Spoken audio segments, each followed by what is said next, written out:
పారిశ్రామిక రంగంలో సరికొత్త విప్లవానికి పల్నాడు జిల్లా వేదికైంది. యువత మరియు మహిళలను విజయవంతమైన పారిశ్రామికవేత్తడమే లక్ష్యంగా తాళ్లూరులో ఎంఎస్ఎంఈ అవగాహన సదస్సు అత్యంత ఉత్సాహంగా నిర్వహించబడింది. ఈ సదస్సులో ముఖ్య అతిథిగా పాల్గొన్న మంత్రి గౌరవనీయులు కొండపల్లి శ్రీనివాస్ గారు ఒక కీలక పిలుపునిచ్చారు.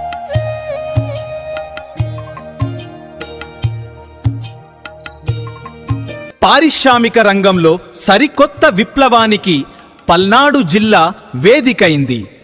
యువత మరియు మహిళలను విజయవంతమైన పారిశ్రామికవేత్తడమే లక్ష్యంగా తాళ్లూరులో ఎంఎస్ఎంఈ అవగాహన సదస్సు అత్యంత ఉత్సాహంగా నిర్వహించబడింది. ఈ సదస్సులో ముఖ్య అతిథిగా పాల్గొన్న మంత్రి గౌరవనీయులు కొండపల్లి శ్రీనివాస్ గారు ఒక కీలక పిలుపునిచ్చారు.